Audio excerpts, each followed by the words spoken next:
बड़ा सा पेड़ बनता है, फिर इसमें फल लगता है, फिर वो फल पकता है, फिर किसी और के हिस्से जाता है, फिर वही वृक्ष धीरे धीरे धीरे धीरे सूख करके उसी जगह फिर गिर करके वो खत्म हो जाता है। होता है ना।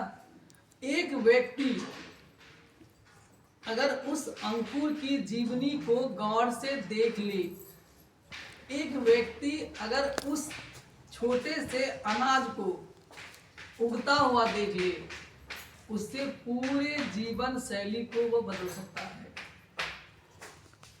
अगर आप ईमानदारी पूर्वक उस चीज को समझें, उस चीज को जानें, तो आपको लगेगा कि एक व्यक्ति का जीवन बिल्कुल उसी अनाज की तरह है, जिस तरह से वह जन्म लेकर के वापस उसी जगह पे आके समर्पित हुआ। इस स्थिति में कितने सारे रूप रंग से गुजरते हैं। जैसे एक बच्चा पैदा होता है, उससे लेकर के जब उसकी मृत्यु होती है, उस बीच का जो स्टेज है, अगर आप लोग इंटर में पढ़े होंगे तो शेक्सपियर बहुत बड़े राइटर हैं, है ना। और विलियम वर्ड्सवर्थ को आप जानते होंगे, उन्होंने एक स्टेज लिखा है कि ये जो प्लेटफॉर्म है, ये जो लाइफ है, उसके बारे में उन्होंने जो स्टेज दिया है कि पूरे का पूरा जो जीवन शैली है वह एक नाटक कर्मी की तरह है। हम लोग रंगमंच पे अपने रोल को प्ले करते हैं। जैसे घर में हम लोग देखते होंगे ड्रामा होता है, स्टेज सजती है, कलाकार तैयार होते हैं, प्ले करता है, पर्दा गिरता है, कहानी खत्म होता है। ठीक वही उसी चीज को विलियम साहब ने एक अच्छी सी स्टोरी के रूप में लिखा है कि पूरे वर्ल्ड जो है वो एक स्टेज है, और हम जितने भी लोग हैं सबका अलग अलग रोल है और सब कोई प्ले करते हैं। उसी प्ले में से किसी का रोल सबसे अच्छा होता है तो हम लोग उसको बेस्ट अवार्ड देते हैं ना। तो इसीलिए ये दुनिया है ना, इस चीज को आप लोग समझ नहीं पा रहे हैं। भले आपको लगता होगा कि माँ बाप के पैसे से अपनी जीवन शैली को बदल करके वापस खड़े कर देंगे, ये आपकी जीवन की सबसे अधूरी कहानी है, सबसे अधूरी कहानी। अगर नहीं पता है तो अपने आसपास बगल में झांक के देखना, जीवन शैली को जीने के लिए जीवन की किन कलाओं से आदमी को गुजरना पड़ता है। अगर आपसे कोई ये पूछ ले आप कहाँ से बिलोंग करती हो, आप बोलते हैं पूर्णिया से। सिंपल सवाल है, हम सब पूर्णिया वाले हैं। अगर कोई आपसे यह पूछ दे कि पूर्णिया की क्या खासियत है, अगर कोई आपसे पूछ दे कि पूर्णिया की क्या खासियत है, आप क्या बताएंगे? कोई एक आदमी पूर्णिया के 5 खासियत बताइए हमको तो, कि पूर्णिया में ये 5 चीजें हैं जिसको कि हम वर्ल्ड के हिसाब से, कंट्री के हिसाब से, स्टेट के हिसाब से किसी के सामने रख सकें कि मेरा पूर्णिया में ये चीज है जो हम गर्व से कह सकते हैं कि हम पूर्णिया में रह के काफी प्राउड फील करते हैं। तो बताइए हमको आप लोग, एजुकेशन। बताइए पूर्णिया में किसी एक ऐसे एजुकेशनिस्ट का नाम बताइए जिसको कि वर्ल्ड पे फेमस हो, बताइए। यूनिवर्सिटी है। अगर आप लोग पूर्णिया के हैं तो पूर्णिया के बारे में जानना चाहिए ना। क्या अगर पूर्णिया पे आप हो तो कोई एक व्यक्ति बताओ कि जीवन शैली को पूर्णिया में हम रह करके हम किसी को कैसे बोले कि हम पूर्णिया वाले हैं, जो गर्व से बोल सकते हैं। दूसरा सर चिकित्सा क्षेत्र में। फिर से बोलिए। चिकित्सा क्षेत्र में कोई ऐसे डॉक्टर का नाम बताइए जो वर्ल्ड फेमस हो, जिसको लिए लोग बाहर से आता है इलाज करने के लिए।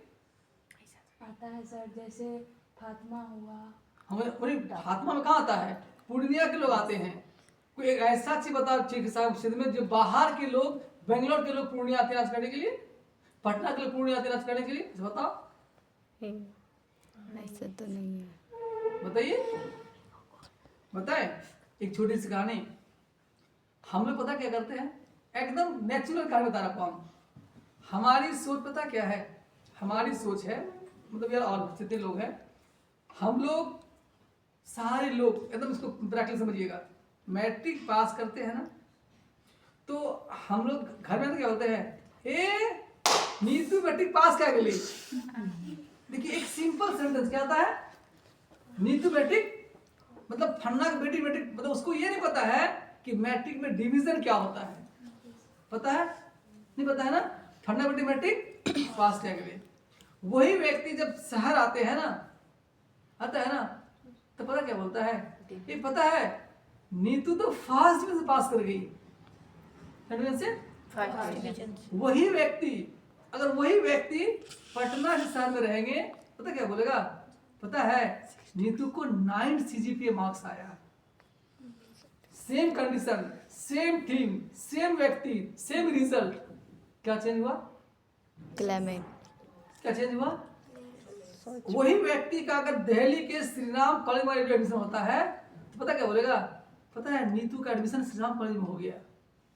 इस बात से लोग समझ जाएगा दैट मीन्स नीतू का मार्क्स 95 प्लस है।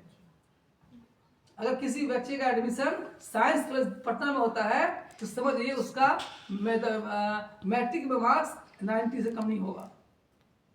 तो व्यक्ति वही है ना, तो सोच कहाँ से बदला, सोच बदला हमारे एनवायरनमेंट से। कहाँ से? वातावरण से, माहौल से। कहाँ से बदला? हमारी डिपेंडेबल प्लेस से। और हम लोग उसी प्लेस के गुलाम हैं। हम लोग पता क्या सोचते हैं, हम लोग मैट्रिक पास करने के बाद सीधे पूर्णिया आते हैं। कहाँ के लिए? इंटर के लिए। इसके लिए? इंटर के लिए। क्या आप में से ऐसा कोई एक व्यक्ति बताओ जिसके मम्मी पापा ये बोला होगा कि चलो तुमको हम पूर्णिया के साइंस में नाम लिखवाते हैं? बल्कि हम डिसाइड करते हैं, ए हमारा दोस्त साइंस पढ़े छी, हमारे दोस्त कॉमर्स पढ़ते हैं। भाई आपको ये पता है 90% फादर्स को ये नहीं पता है कि साइंस पढ़ने से हमारे बच्चे का स्कोप क्या होगा। वो सिर्फ सोचते हैं कि साइंस पढ़ लिया तो डॉक्टर बनेगा या तो इंजीनियर बनेगा। उसको ये नहीं पता है कि आर्ट्स के कितने क्षेत्र हैं, उसको ये नहीं पता है कि कॉमर्स पढ़ के क्या बन सकता है। इन द सेंस कि हम लोग सिर्फ इस बात से जीते हैं कि हमारी जीवन शैली बहुत अच्छी है, लेकिन ये नहीं सोचते हैं कि ये जीवन शैली यहाँ के लिए अच्छी है ना। जब हम लोग यही जीवन शैली यहाँ से बाहर जिएंगे तो क्या होगा, तब क्या बोलिए। आज एक बच्चे का बैंक में नौकरी हो जाए, उसकी पोस्टिंग महाराष्ट्र दे दी, कितनी सैलरी होगी? 35-40 हजार। महाराष्ट्र में एक फ्लैट का काम बताओ, नाम बताओ। 20 से 15 से 20 हजार एक्सपेंस महाराष्ट्र का, इनकम पूर्णिया का। फिर क्या होगा? फिर क्या होगा? बेसिक जीवन की संध्या को समझने का एक मूल मंत्र है, वो है आपका जीवन शैली। हम लोगों का आँख आप लोगों को देख करके बड़ा बड़ा हो जाता है। बोलो क्यों? जब ये देखते हैं ना, हम आपको आज नहीं देखते हैं, हम ये कभी नहीं देखते कि तुम आज क्या हो। हम हमेशा अपने बच्चों को कल देखते हैं। माँ हमेशा ये सोचती है कि मेरा बेटा अभी क्या खाएगा, शाम में क्या खाएगा, कल क्या खाएगा। और एक पिता हमेशा सोचता है कि मेरा बच्चा जीवन भर क्या खाएगा। बस यही फर्क होता है सोचने में। आपका आने वाला भविष्य क्या होगा, ये निर्णय करने की पूरी जिम्मेदारी सिर्फ और सिर्फ एक माँ का।